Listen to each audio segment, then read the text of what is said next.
Welcome to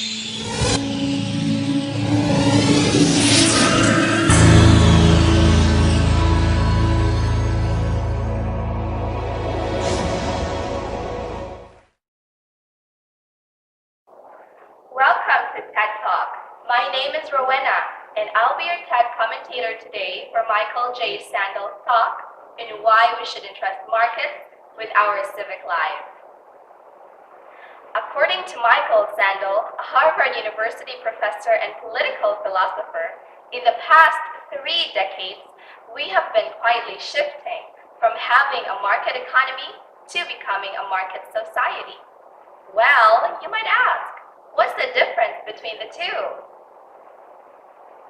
Michael Sandel said that a market economy is merely a tool, a valuable and effective tool for organizing productive activities, basically buying and selling material goods, whereas a market society is a society wherein almost everything is up for sale.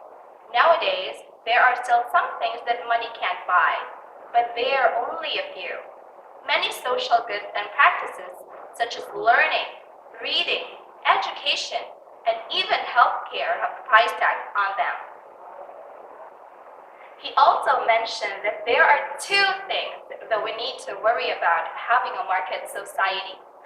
One is inequality. In this case, a person's wealth or lack thereof would determine the social services he could avail or the social practices he could enjoy.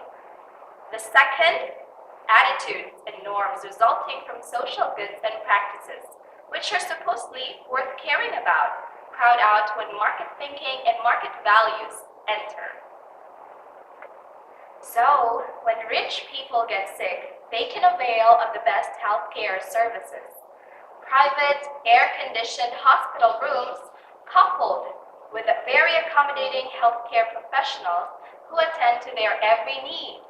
While a poor man wouldn't be as lucky if he gets admitted to a hospital. He would most likely end up being snubbed by the healthcare professionals in the hospital, because a poor man is usually prejudiced to be somebody who possibly cannot afford to pay his hospital bill. A market mechanism, such as the use of incentive programs to encourage children to read books or to encourage employees to come to work on time, teaches the wrong lesson. What happens to love for reading or literature, even diligence? What about hard work? Why do we feel the need to pay for these practices when they're in fact expected from us? A worker has to come to the workplace on time. A student has to read books to learn. You see, people's values are undermined by marketing of social goods and services. Such is a consequence of a market society. Thus, I completely agree with Michael Sandel's mistrust to markets when it comes to our civic life. The more non-material goods money can buy, the more evident inequality becomes. When you put a price on everything, the value of commonality becomes one of the most corrosive effects. People from different walks of life live more separately. The haves and the have-nots live, work, eat, and play in totally different places. Now, I'd like you to ponder on 5 questions as you think more about this issue. Try to think hard and deeply about your personal values and the values that you see in others.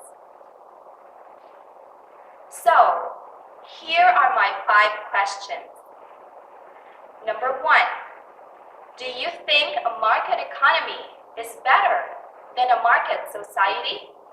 Why or why not?